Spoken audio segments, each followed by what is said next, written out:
అన్నదాత అన్నదాత మీ అన్నదాత, చెమటోడ్చి ఆహారాన్నందించే రైతన్నా, అనునిత్యం నీ కండదండగా నిలిచే నేస్తం ఎవరన్నా. అన్నదాత అన్నదాత మీ అన్నదాత.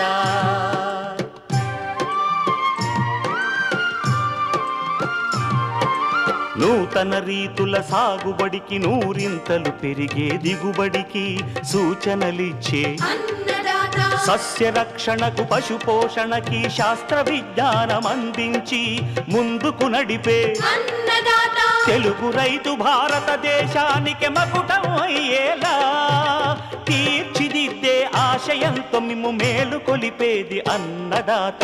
అన్నదాత అన్నదాత మీ అన్నదాత.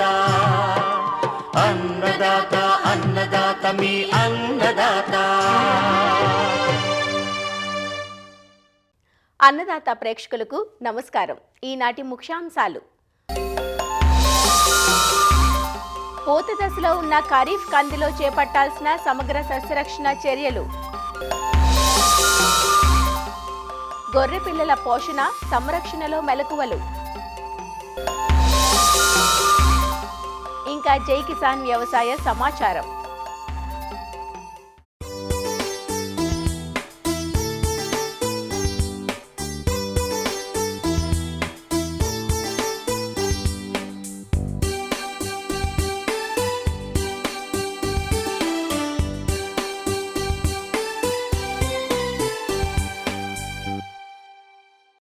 వానాకాలంలో పండించే పప్పు దినుసుల్లో కంది ప్రధానమైనది.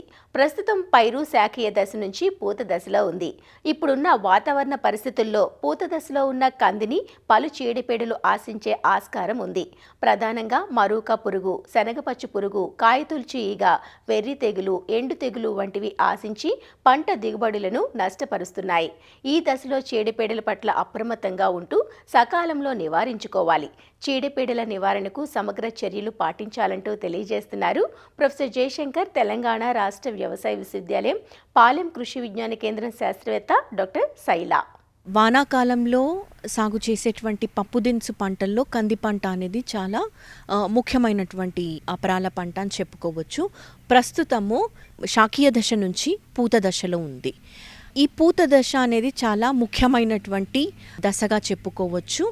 కంది పంటలో పూత దశలో ఆశించేటువంటి పురుగులను గనక మనం చూసుకున్నట్లయితే మొదటగా మారుకా మచ్చల పురుగు. ఇది లేత ఆకులను, లేత పూతను ఒక గూడులాగా కలుపుకొని లోపట ఉన్నటువంటి పదార్థాన్ని తినివేస్తుందన్నమాట. దానివల్ల పూత రాలిపోవడము, కాయ కాకపోవడం లాంటివి మనం గమనిస్తూ ఉంటాం. ఈ మారుకా మచ్చల పురుగుని నివారించడానికి మొదటగానే ఈ గుడ్లు పెట్టకుండా ఉండడం కోసము వేప నూనె అంటే అజాడిరాక్టిన్ 1500 ppmని 5 మిల్లీలీటర్లు లీటర్ నీటికి పిచికారీ చేసుకోవాలి. ఉధృతిని బట్టి క్లోరిపైరిఫాస్ 500 మిల్లీలీటర్లు, లేదు అనంటే స్పైనోసాడ్ లేదా ఫ్లూబెండమైడ్ 100 మిల్లీలీటర్లు ఎకరం చొప్పున పిచికారీ చేసుకున్నట్లయితే ఈ మారుకా మచ్చల పురుగు సమర్థవంతంగా నివారించవచ్చు. ఈ శనగపచ్చ పురుగు లేత పూత మరియు కాయలను ఆశిస్తూ ఉంటుంది. ఇది పూత పైన గుడ్లను పెడుతుంది. దాని నుంచి వచ్చినటువంటి లార్వాలు ఈ పువ్వును ఆశించి పూత రాలిపోవడం లాంటిది జరుగుతుంది. కాయల్ని గనక ఇది ఆశిస్తే కాయల పైన రంధ్రాలను చేస్తుంది, గుండ్రటి రంధ్రాలని. ఆ రంధ్రాల గుండా వెళ్ళి లోపట ఉన్నటువంటి గింజల్ని తినివేస్తుంది. ఈ శనగపచ్చ పురుగుని నివారించడానికి మొదటగానే పూత దశలో అజాడిరక్టిన్ 1500 ppmని 5 మిల్లీలీటర్లు లీటర్ నీటికి కలుపుకొని పిచికారీ చేసుకోవాలి. అంతేకాకుండా ఎదిగినటువంటి లార్వాలు గనక గమనిస్తే ఆ మొక్కని గట్టిగా ఊపాలి. దానివల్ల ఆ లార్వాలన్నీ కింద పడిపోతాయి. వాటిని ఏరి పడేసి నాశనం చేయొచ్చు. ఎకరానికి 8 నుంచి 10 వయ్యాకరపు పంగకర్రల్ని, పక్షి స్థావరాలని అమర్చుకుంటే కొంతవరకు పక్షుల బారిన పడి దీని ఉధృతి తగ్గుతుంది. లింగాకర్షక బుట్టలు ఎకరానికి 5 చొప్పున అమర్చుకొని మగరెక్కల పురుగుల జాడను కనుక్కోవడమే కాకుండా కొంత ఉధృతిని మనం నివారించవచ్చు. ఇంకా దీని ఉధృతి అధికంగా ఉన్నట్లు గనక గమనిస్తే క్లోరిపైరిఫాస్ 400 మిల్లీలీటర్లు, ఎమామెక్టిన్ బెంజోయేట్ 80 గ్రాములు, స్పైనోసాడ్ 100 మిల్లీలీటర్లు ఎకరం చొప్పున కలుపుకొని ఈ 3 మందుల్లో ఏదైనా మార్చి ఉధృతిని బట్టి పిచికారీ చేసుకోవాలి. కాయ తొలిచేటువంటి ఈగ కూడా ప్రధానమైనటువంటి సమస్య. ఇదేంటంటే కాయ మొత్తము ఏర్పడిన తర్వాత ఇది కాయ పైన చిన్నటి గుండు సూది లాంటి రంధ్రాలను చేస్తుంది, లోపట గుడ్లను పెడుతుంది. దాని నుంచి వచ్చినటువంటి లార్వాలు లోపట ఉన్న గింజలో ఉన్నటువంటి రసాన్ని పీల్చేయడం వల్ల తాలు గింజలు ఏర్పడతాయి అన్నమాట. అంతేకాకుండా ఇది రంధ్రాలను చేసి పూడ్చేస్తుంది, లోపట పురుగున్నట్టు కూడా మనకు తెలియదు. కాబట్టి దీన్ని నివారించడానికి కాయ లేత దశలో ఉన్నప్పుడే ఈ అజాడిరక్టిన్ 1500 ppm 5 ml/లీటర్ పిచికారీ చేస్తే తల్లి ఈగ అనేది గుడ్డు పెట్టకుండా నివారించవచ్చు. ఉధృతి అధికంగా ఉన్నప్పుడు ఎసిఫేట్ 1.5 గ్రాములు లీటర్ నీటికి కలుపుకొని పిచికారీ చేసుకోవాలి. ఇక తెగుల విషయానికి వస్తే ఎండు తెగులు అనేది కంది పంటలో ప్రధానమైనటువంటి సమస్య. ఇది నేల ద్వారా వ్యాపించేటువంటి తెగులు. మొక్క మొత్తము లేదా కొంత భాగము ఎండిపోవడం లాంటిది జరుగుతుంది. మనము ఇలా ఎండిపోయినటువంటి మొక్కలను లాగేసి మధ్యలోకి చీల్చి చూస్తే గోధుమ రంగు చారలు కనిపిస్తాయి. అలా మనం ఇది ఎండు తెగులని నిర్ధారించవచ్చు. ఈ ఎండు తెగులు నీళ్ళు ఎక్కువగా నిలిచిన చోట ఎక్కువగా గమనిస్తూ ఉంటాం. ప్రస్తుతం ఉన్నటువంటి అధిక వర్షాలకి ఈ ఎండు తెగులు ఆశించే ఆస్కారం ఉంటుంది. కాబట్టి వెంటనే రైతు సోదరులు కార్బెండజిమ్ 2.5 గ్రాములు, లేదు అనంటే కాపర్ ఆక్సీక్లోరైడ్ 3 గ్రాములు కలుపుకొని మొక్క మొదలు తడుచుకునేటట్టు చూసుకోవాలన్నమాట. కంది పంటలో వెర్రి తెగులని వస్తుంటుంది. దీన్ని గొడ్డుమోతు తెగులని కూడా అంటారనమాట. పూత ఏర్పడే దశలో ఆకులన్నీ చిలక ఆకుపచ్చ రంగు లాగా లైట్ గ్రీన్ కలర్గా మారిపోయి పూత అనేది రాకుండా చేస్తుంది అనమాట. ఇది వైరస్ తెగులు. ఇది నల్లి ద్వారా వ్యాపిస్తుంది ఈ వైరస్. కాబట్టి దీనికి పొలం గట్ల చుట్టూ కానీ దూరంలో కానీ ఎలాంటి కలుపు లేకుండా చూసుకోవాలి. ఇది కలుపు ద్వారా కూడా వ్యాపిస్తూ ఉంటుంది. ఈ నల్లిని నివారించడానికి పొడి గంధకము 3 గ్రాములు, లేదు అనంటే డైకోఫాల్, లేదు అనంటే స్పైరోమెసిఫెన్ కలుపుకొని పిచికారీ చేసుకున్నట్లయితే సమర్థవంతంగా మనము మొదట్లోనే ఈ గొడ్డు తెగుల్ని నివారించవచ్చు. అంతేకాకుండా మధ్యలో మొక్కలు గొడ్డు తెగుల్కి గురి అయినట్టు కానీ లైట్ గ్రీన్ కలర్గా మారుతున్నట్టు గమనిస్తే వెంటనే ఆ మొక్కల్ని తీసేసి దూరంగా పడేసి వాటిని నాశనం చేయాలన్నమాట. ఇలాంటి జాగ్రత్తలు కనుక రైతు సోదరులు తీసుకుంటే సమర్థవంతంగా ఈ చీడపీడల్ని నివారించే అవకాశం ఉంటుంది.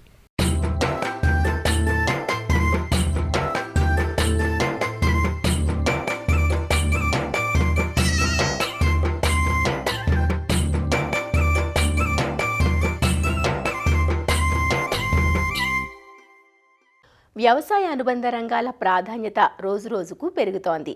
పాడి పరిశ్రమ తరువాతి స్థానంలో ఉన్న జీవాల పోషణ నేడు ఎందరికో ఉపాధి మార్గంగా నిలుస్తోంది. అయితే పెంపకం లాభసాటిగా సాగాలంటే తక్కువ ఖర్చుతో తక్కువ కాలంలో మంద త్వరితంగా అభివృద్ధి చెందాలి. సాధారణంగా గొర్రెలు సంవత్సరంలో 3 కాలాల్లో ఎదుగు వస్తాయి. 80% గొర్రెలు జూన్ జూలై మాసాల్లోనూ, 15% గొర్రెలు అక్టోబర్ నవంబర్ మాసాల్లోనూ, మిగిలిన 5% మార్చ్ ఏప్రిల్ మాసాల్లో ఎదుగు వస్తాయి. జూన్ జూలై మాసాల్లో కట్టిన గొర్రెలు ఈతకొచ్చే సమయం ఇది. కాబట్టి రైతులు ఈ సమయంలో మెలకువతో వ్యవహరించాలి.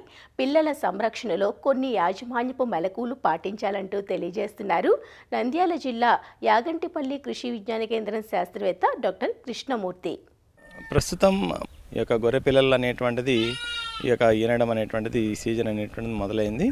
చాలా చోట్ల ముఖ్యంగా ఈ గొర్రెల కాపర్లు అన్నీ కూడాను మనకు మందలలో అన్నీ కూడాను చాలా వరకు విస్తృతమైనటువంటి పద్ధతుల్లో పెంచుతున్నారు. కాబట్టి గొర్రె పిల్లల్లో మరణాల శాతాన్ని తగ్గించుకోవడానికి చాలా జాగ్రత్తలు తీసుకోవాలి.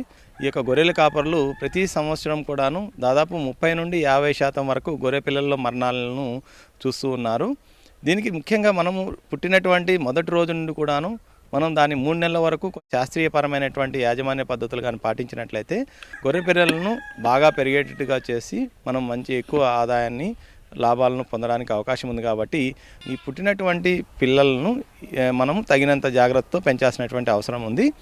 అందులో ముఖ్యంగా గొర్రె పిల్లలకు కావాల్సినటువంటి ఈ యొక్క వ్యాధి నిరోధక శక్తి అనేటువంటిది దాని యొక్క తల్లి నుండి వచ్చేటువంటి ముర్రుపాలు లేదా జున్నుపాల నుండి లభిస్తుంది. కాబట్టి వీలైనంత వరకు పిల్ల అనేటువంటిది పుట్టిన గంట లోపల వీలైనన్ని ఎక్కువ సార్లు తల్లి దగ్గర నుండి ఈ యొక్క ముర్రుపాలు అనేటువంటిది తాపించడం అనేటువంటిది తప్పనిసరిగా చేయాలి.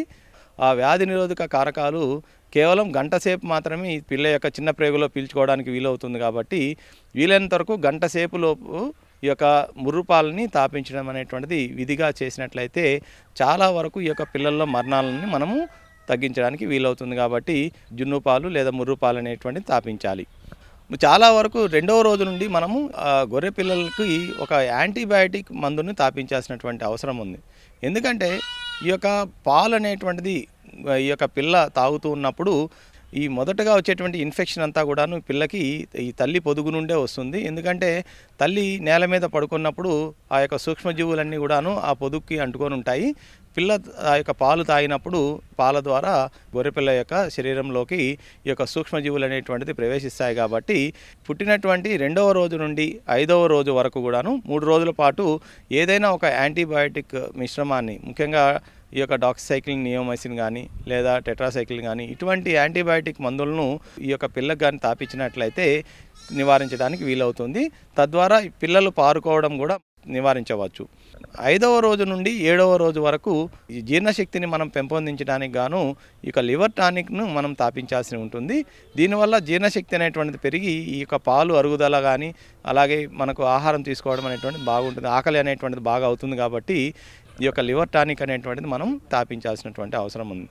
వీటిల్లో గొర్రె పిల్లల్లో ముఖ్యంగా పెరిగే కొద్దీ వాటి యొక్క పాల యొక్క అవసరం అనేటువంటిది ఎక్కువగా అవుతూ ఉంటుంది. కాబట్టి తల్లుల దగ్గర నుండి సరిపడినంత పాలు లభించినప్పుడు ఈ యొక్క గొర్రె పిల్లలలో బలహీనత అనేటువంటిది ఏర్పడి పెరుగుదల అనేటువంటిది మందగిస్తుంది. కాబట్టి వాటికి మనం ప్రత్యామ్నాయమైనటువంటి మార్గాలను మనం అన్వేషించాల్సినటువంటి అవసరం ఉంది.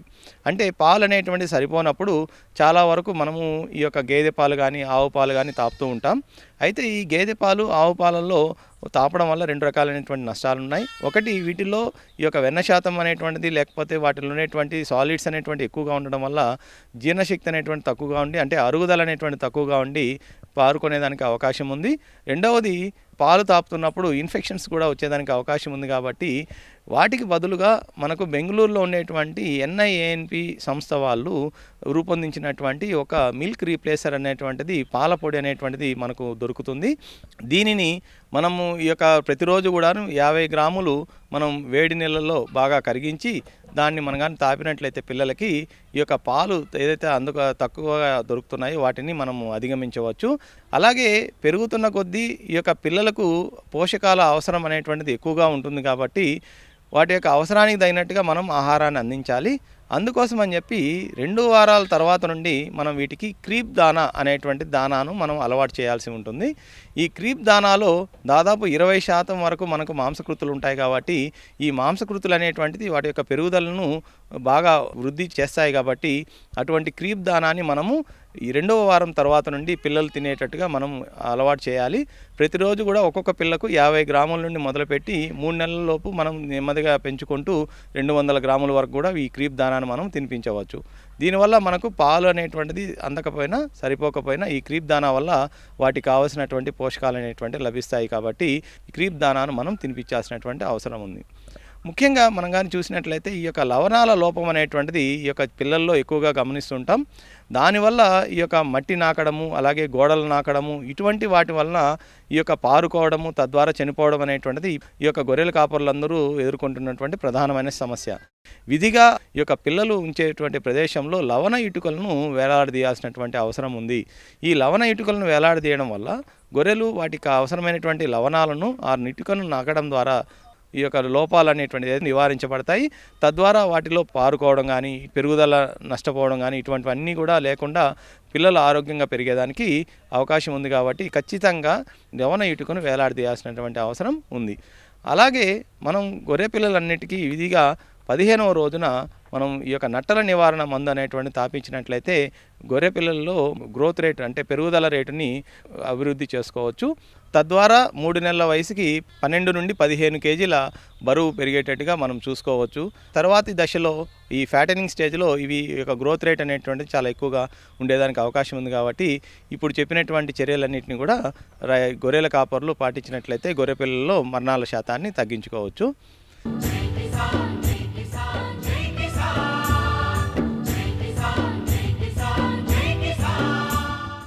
వ్యవసాయ సమాచారం ఇప్పుడు జై కిసాన్లో చూద్దాం. నెల్లూరు జిల్లాలో మెట్ట ప్రాంతాల రైతులు గత కొంతకాలంగా పశుగ్రాసపు మొక్కజొన్న సాగుపై ఆసక్తి చూపుతున్నారు. ముఖ్యంగా ఉదయగిరి, మర్రిపాడు, వింజమూరు, పొదలకూరు, కలువాయి, చేజర్ల, అనంతసాగరం తదితర మండలాల్లో సైలేజ్ మొక్కజొన్న, జొన్న సాగును చేస్తున్నారు. మిగతా పంటలతో పోల్చితే సైలేజ్ మొక్కజొన్న సాగులో పెట్టుబడులు తక్కువగా ఉండటం, వేసిన 75 రోజులకే కోతలకు రావడం, కూలీల అవసరం పెద్దగా లేకపోవడం, మరీ ముఖ్యంగా కొన్ని ప్రైవేటు సంస్థలు ఒప్పంద ప్రాతిపదికన వారే పంట కోతలు చేపట్టి పంట తీసుకోవడం, వెంటనే డబ్బు చెల్లించడంతో సాగు లాభదాయకంగా ఉందని రైతులు భావిస్తున్నారు. నేను ఇంతకుముందు 3 సంవత్సరాల క్రితం అరటేసేవాడిని, తర్వాత మిర్చి, వంగ వేసేవాడిని. నాకు 3 సంవత్సరాల నుంచి బాగా నష్టం వచ్చి నాకు చాలా ఇబ్బంది పడుతున్నాను నేను. తర్వాత ఈ మొక్కజొన్న వేయమని చెప్పారు.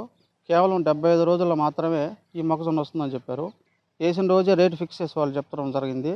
పంట వచ్చిన తర్వాత వాళ్ళే వచ్చి రైతుకి ఎటువంటి ఇబ్బంది లేకుండా వాళ్ళ మిషన్లు వాళ్ళే వచ్చి తీసుకెళ్ళిపోతున్నారు. కటింగ్ అయిన తర్వాత కేవలం 7 రోజుల్లోనే అకౌంట్లో డబ్బులు వేస్తున్నారు. టన్నుకు వచ్చి 2250 రూపాయలు మనకు అకౌంట్లో వేస్తున్నారు సార్.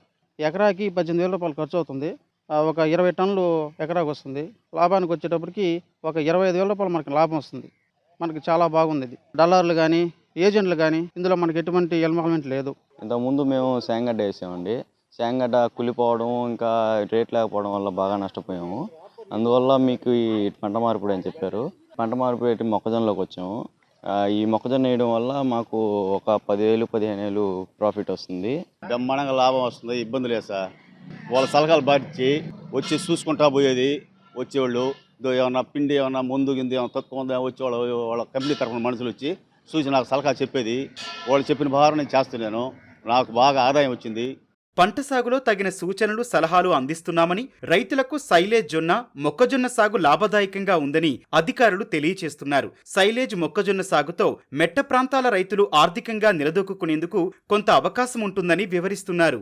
ఈ సైలేజ్ మొక్కజొన్నతో మేలైన యాజమాన్య పద్ధతులు కానీ పాటించినట్లయితే రైతుల సోదరులు కూడా మంచి దిగుబడులు సాధించడానికి అవకాశం ఉంటుంది. సైలేజ్ మొక్కజొన్న ప్రధానంగా ఖరీఫ్లో జూన్, జూలై మాసాల్లో, అదేవిధంగా రబీలోకి వచ్చేసి అక్టోబర్, నవంబర్ మాసాల్లో అనుకూలం. ముఖ్యంగా నేలల విషయంలో సారవంతమైనటువంటి నల్లరేగడి, నీరు ఇంకిపోయేటటువంటి నేలలు, ఎర్ర నేలలు, ఒండ్రుతో కూడినటువంటి ఇసుక నేలలు చాలా అనుకూలం. చౌడు పొలాలు, అదేవిధంగా నీరు నిల్వ ఉండే పొలాలు ఈ సైలేజ్ మొక్కజొన్నకి పనికిరావు. pH 6.5 నుంచి 7.5 వరకు ఉన్నటువంటి నేలలు ఈ సైలేజ్ మొక్కజొన్నకి అనుకూలం. ఈ సైలేజ్ మొక్కజొన్న నాటదలిచినటువంటి రైతులు బోదికి 45 సెంటీమీటర్లు, మొక్కకి 10 సెంటీమీటర్లు వ్యవధిలో ఒక 10-12 కిలోలు కానీ వేసుకున్నట్లయితే ఆశించినటువంటి దిగుబడులు కూడా సాధించవచ్చు. ఫ్యాక్టరీ స్టార్ట్ చేసి కనీసం 9 సంవత్సరాలు అయింది. 9 సంవత్సరాల్లో మాకు ఇక్కడ 50-60 మంది గ్రోయర్స్తో స్టార్ట్ అయ్యి ఇప్పుడు 500 మంది తయారైనారు. మాకు మెయిన్గా మొక్కజొన్న సాగుకి ఇప్పుడు ప్రిఫరెన్స్ ఇస్తున్నాము. ఇది ఏంటంటే ఆల్టర్నేటివ్గా ప్యాడీకి సెకండ్ క్రాప్ బదులు ఈ మొక్కజొన్న వేసుకోవడం ఈ ఏరియా రైతులకి చాలా ఉపయోగం. మన మెట్ట ప్రాంతం రైతులకి ఇంకా ఉపయోగకరం ఇది. అంటే తక్కువ నీళ్ళతో ఈ పంట పండించుకోవచ్చు. తర్వాత ఈ లేబర్ ప్రాబ్లం ఉండే ఈ తరుణంలో మనం ఈ మిషన్ల ద్వారా ఈ హార్వెస్ట్ చేయడం రైతులకు చాలా ఉపయోగకరం. సంప్రదాయ పంటల సాగులో ధరలు గిట్టుబాటు కాక మార్కెటింగ్ పెద్ద సమస్యగా మారింది. ఇలాంటి పరిస్థితుల్లో ఒప్పంద ప్రాతిపదికన మొక్కజొన్న సాగు తమకు ఎంతో లాభసాటిగా ఉందని రైతులు చెబుతున్నారు. మెదక్ జిల్లాలో భారీ వర్షాల కారణంగా పంట పొలాలు ఇసుక మేటలు వేశాయి. మంజీరా పరివాహక ప్రాంతాల్లో వందలాది ఎకరాలు ఎడారిని తలపిస్తున్నాయి. ఇలాంటి పరిస్థితుల్లో అధికారులు ఇసుక మేటల తొలగింపుకు ప్రణాళికలు సిద్ధం చేస్తున్నారు. వ్యవసాయ శాఖ సమన్వయంతో పంచాయతీరాజ్ రూరల్ డెవలప్మెంట్ అధికారులు ఇసుక మేటల తొలగింపుకు చర్యలు చేపట్టారు. ఉపాధి హామీ పథకం కింద ఇసుకను తీయించనున్నట్లు చెబుతున్న మెదక్ జిల్లా గ్రామీణ అభివృద్ధి శాఖ అధికారి శ్రీనివాస్తో ఈటీవీ ప్రతినిధి శేఖర్ ముఖాముఖి ఇప్పుడు చూద్దాం. మెదక్ జిల్లాలో గత నెలలో కురిసినటువంటి భారీ వర్షాలు కానివ్వండి, ప్రస్తుతం కురిసినటువంటి భారీ వర్షాల వల్ల చాలా మటుకు వందలాది ఎకరాల్లో మనకు ఇసుక మేటలు వేసి రైతాంగాన్ని తీవ్ర నష్టాన్ని అనేటువంటిది మిగిల్చినటువంటి విషయం చెప్పొచ్చు. అయితే ఆ ఇసుకను తొలగించడానికి మనకు ఏం చేసిందంటే పంచాయతీరాజ్ రూరల్ డెవలప్మెంట్ వారు ఏం చేసిందంటే వ్యవసాయ శాఖను అనుసంధానం చేస్తూ ఆ ఇసుకను తొలగించడానికి డిఆర్డీఓ కానివ్వండి వాళ్ళకు ఒక ఉత్తర్వులు జారీ చేయడం జరిగింది. అయితే దానికి సంబంధించి మరిన్ని వివరాలు అడిగి తెలుసుకునే ప్రయత్నం చేద్దాం. ప్రస్తుతం మనతోటి మెదక్ జిల్లా డిఆర్డీఓ శ్రీనివాసరావు గారు. అయితే అతను అడిగి మరిన్ని వివరాలు తెలుసుకునే ప్రయత్నం చేద్దాం.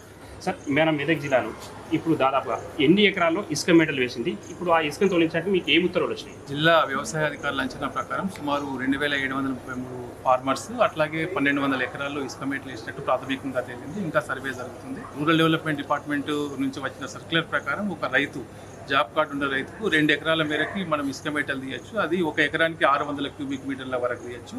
మన మండలంలో ఎంపీడీఓ గారు, ఎంపీఓ గారు, అట్లాగే మనకు వ్యవసాయ అధికారులు జాయింట్ ఇన్స్పెక్షన్ చేసి మనకు మండల్ ప్లాన్ పంపి జిల్లా కలెక్టర్ గారు మంజూరు చేస్తారు. చేయగానే ఆ ఇసుక మేటల తొలగింపు కార్యక్రమం జరుగుతుంది. మన జిల్లాలో ముఖ్యంగా చూసుకున్నట్లయితే ఏ మండలాల్లో ఎక్కువగా ఇసుక మేటలు వేయడం జరిగింది?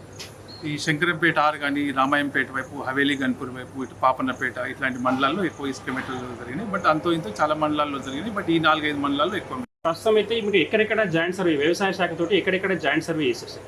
ప్రతి మండలంలో కూడా ఒక టీమ్ ఆల్రెడీ మేము క్రియేట్ చేయడం జరిగింది. దాంట్లో ఎంపీడీఓ గారు, కన్సర్న్ మండల్ అగ్రికల్చర్ అథారిటీ, అట్లాగే ఏపీఓ గారు, టీఏఈసీ ఉంటారు. వాళ్ళందరూ కూడా ఇప్పటికే 3-4 రోజుల నుంచి సర్వే జరిగింది. ఇవాళ రేపు జిల్లాకు మండల్ ప్లాన్ వస్తుంది. వెంటనే మేము మంజూరు చేసి ప్రారంభిస్తాం. అయితే చాలా మంది రైతులు ఇప్పుడు ఏమనుకుంటారంటే ఆ ఇసుకను మేము తరలించుకునేటువంటి బయట ట్రాక్టర్ల ద్వారా తీసుకునేటువంటి అవకాశం మాకు ఇవ్వాలని చెప్పి రైతుల నుంచి ఒక డిమాండ్ అనేటువంటి వస్తుంది.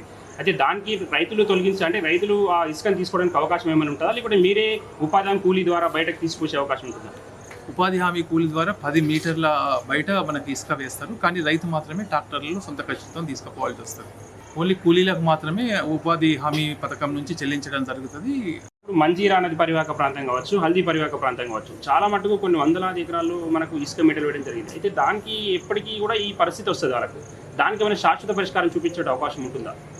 బట్ ఇప్పుడు ఈ సంవత్సరం మరి ఇది ఎక్కువ జరిగింది కాబట్టి వెంటనే ప్రభుత్వం, తెలంగాణ ప్రభుత్వం ఈ సర్క్యులర్ని అమల్లోకి తెచ్చింది. మరి భవిష్యత్తులో ఇది ఏ రకంగా ఉంటుంది అనేది మరి ప్రభుత్వం ఆలోచించి నిర్ణయం చేస్తుంది. ఇదే అండి ఇక్కడ పరిస్థితి. అయితే ముఖ్యంగా చూసుకున్నట్లయితే మన మెదక్ జిల్లాలో గత నెలలో కురిసినటువంటి భారీ వర్షాలు కావచ్చు, ఈ నెలలో కురిసినటువంటి భారీ వర్షాల వల్ల ఇసుక మేటలు వేసి దాదాపుగా రైతాంగం నష్టం జరిగింది. ఇసుక మేటలు వేసి అయితే దానికి సంబంధించి ఉపాధి హామీ కూలీల ద్వారా ఇసుకను అనేటువంటి తీసి బయటకు పోయడం అనేటువంటి జరుగుతుందని చెప్పి మన జిల్లా డిఆర్డీఓ శ్రీనివాస్ గారు తెలపడం అనేటువంటి జరుగుతుంది. శేఖర్, మెదక్ నుండి. మరిన్ని విభిన్న అంశాలతో రేపటి అన్నదాతలో మళ్ళీ కలుసుకుందాం. నమస్కారం. అన్నదాతలు తమ సందేహాలు, సమస్యలను 1800-425-4085 టోల్ ఫ్రీ నంబర్లో ఉదయం 10 నుంచి 11 గంటల మధ్య పని దినాలలో సంప్రదించగలరు. ఈ కార్యక్రమాన్ని యూట్యూబ్లో www.youtube.com/అన్నదాత ఈటీవీ లింక్ ద్వారా వీక్షించవచ్చు.